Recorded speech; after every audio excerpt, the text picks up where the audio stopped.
శ్రీమతి నమః. లలితా సహస్రనామం గురించి అలాగే సౌందర్య లహరి గురించి చాలా మంది అడుగుతున్నారు. మేము లలితా సహస్రనామ స్తోత్రము, సౌందర్య లహరి, విష్ణు సహస్రనామ స్తోత్రము, తిరుప్పాయ వెంకటేశ్వర స్వామి వారి సుప్రభాతము, వజ్రకవచము, ఆదిత్య స్తోత్రరత్నము, ఆదిత్య హృదయము, కనకధారా స్తోత్రము, అలాగే సుందరకాండ, భగవద్గీత, శివానంద లహరి, ఇలా ఎన్నో స్తోత్రాలు, శ్లోకాలు అందరికీ నేర్చుకోవాలని ఉద్దేశంతో, నేర్పాలని ఉద్దేశంతో మేము పద విభజనతో నేర్పించి అందులో పెట్టాం, అందులో అప్లోడ్ చేస్తాం రోజుకో శ్లోకం అనే ఛానల్లో. ప్రస్తుత పరిస్థితుల్లో మనం ఆన్లైన్ లో నేర్చుకోవాలి అన్నా, బయటికి వెళ్ళి నేర్చుకోవాలి అన్నా, డబ్బులు ఇచ్చి నేర్చుకోవాలి అన్నా కొంత కష్టంగానే ఉంటుంది కదా. అందుకే సులభంగా ఎవరి సమయంలో వాళ్ళు చూసుకుంటారు అనే ఉద్దేశంతో మాకు కాస్త శ్రమ అని అనిపించినా గానీ మేము పద విభజనతో ఆ శ్లోకాలు, స్తోత్రాలు అన్ని దాదాపుగా 3 సంవత్సరాల నుంచి మేము అందులో అప్లోడ్ చేస్తున్నాము. ఒకసారి మీరు వెళ్ళి చూడండి. అసలు ఈ భూమి మీద లలితా సహస్రనామ స్తోత్రం చేసిన ఆలయం గురించి మన ఛానల్లో 2 సంవత్సరాల క్రితం అప్లోడ్ చేశాము. ఒకసారి ఆ వీడియో వినండి. అసలు ఎంత అద్భుతంగా ఉంటుందో. అమ్మవారి లీలలు తెలుసుకుని అది అనుభవిస్తేనే అర్థమవుతుంది. అమ్మవారి లీలలు ట్రాష్ అని కొట్టి పారేసే వాళ్ళకి అర్థం అవదు. ఆ లీలని మనం అనుభవించాలి. అనుభవిస్తే అబ్బా అసలు ఆ అద్భుతమే వేరు.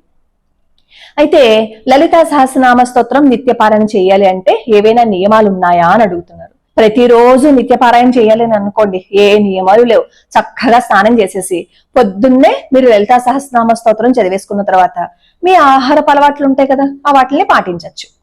అలాగే మరి గురూపదేశం తీసుకోవాలా లలితా సహస్రనామ స్తోత్రం చేయడానికి అని అడుగుతారు. లలితా సహస్రనామ స్తోత్రం చేయటానికి గురూపదేశం చేసుకోవాలా అనే దానికి సమాధానం మనకి లలితా సహస్రనామ స్తోత్రం ఫలశ్రుతిలోనే కనిపిస్తుంది. ఒక చోట ఏమని రాసి ఉంటుంది అంటే గురూపదేశం తీసుకోమని ఉంటుంది. మళ్ళీ కిందే అమ్మవారు చెప్తారు, లలితా సహస్రనామ స్తోత్రం ఎవరైనా పారాయణ చెయ్యాలి అని అనుకుంటే నన్నే గురువుగా భావించి మీరు లలితా సహస్రనామ స్తోత్రం చెయ్యండి అని ఉంటుంది. మీరు గురూపదేశం తీసుకున్నా, గురూపదేశం తీసుకోకపోయినా మీరు భక్తిగా, శ్రద్ధగా అమ్మవారి పాదాలు పట్టుకుని చేసినట్లయితే మనకి ఫలితం ఉంటుంది. అలాగే కొంతమంది బీజాక్షరాలతో స్టార్ట్ చేస్తూ ఉంటారు, అవి కాకుండా మామూలుగా చేసుకోవచ్చు. అలాగే లలితా సహస్రనామ స్తోత్రం మనకి ఎప్పుడు గురూపదేశం కావాలి అంటే కొంతమంది ఏం చేస్తారు అంటే అంగన్యాస కరన్యాసాలతో చేస్తూ ఉంటారు. అలా అంగన్యాస కరన్యాసాలతో చేస్తే అప్పుడు గురూపదేశం కావాలి. మామూలుగా మన అందరం నిత్యం చేసుకునే లలితా సహస్రనామ స్తోత్రానికి గురూపదేశం అక్కర్లేదనమాట. తేడా అది. గురూపదేశం ఎప్పుడు ఉండాలి, ఎప్పుడు ఉండక్కర్లేదు అనే దానికి తేడా అదనమాట. అయితే లలితా సహస్రనామ స్తోత్రంలోనే ఒక్కొక్క నామం పట్టుకుని అలా నిత్యం జపించినట్లయితే ఎన్ని అద్భుతాలు జరుగుతాయో. ప్రతిరోజు లలితా సహస్రనామ స్తోత్రం మనం ఒకసారి పారాయణ చేసేసి శ్రీమాత్రే నమః అనే నామాన్ని అలా రోజంతా జపం చేస్తూ ఉంటే మనకి ఎన్ని అద్భుతాలు అంటే సంపద లేని వాళ్ళకి సంపద ఇస్తుంది. శ్రీమాత అంటే అర్థం ఏంటి? అమ్మే కదా. ఆ అమ్మ మనకి సంపదను ఇస్తుంది అనమాట. సంపద అంటే డబ్బు రూపంలోనే కాదు, మనం ఎంతసేపు డబ్బు డబ్బు డబ్బు అనే కొట్టుకుపోతాం. సంపద అంటే మంచి ఆరోగ్యాన్ని ఇచ్చింది అనుకోండి అమ్మ, అది సంపద కదా. ఆరోగ్యంగా ఉన్నామంటే ఒక రూపాయి డబ్బులు ఎక్కడికే వెళ్ళి ఖర్చు పెట్టుకోవాల్సిన అవసరం లేదు కదా. హాయిగా చక్కగా ఉంటాం కదా. ఈ కాలంలో రూపాయి డబ్బులు ఖర్చు పెట్టినా సరే ఆరోగ్యం రావటం లేదు. అలాంటిది ఆరోగ్యము అనేది ఎంత సంపదో మనకి ఆరోగ్యం ఉన్నంత కాలమో తెలియదు.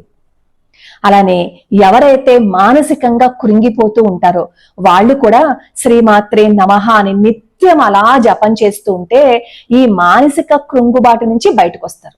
శ్రీమాత్రే నమః అనే నామాన్ని అమ్మవారి ముందు కూర్చుని రోజుకి 108 సార్లు అలా జపం చేస్తూ అమ్మవారికి పటికి బెల్లాన్ని నివేదన చేసినట్లయితే అలా దాదాపుగా 1 సంవత్సర కాలం చేసినట్లయితే సంతానం కలుగుతుంది అని కూడా మన పెద్దవాళ్ళు చెప్తారు.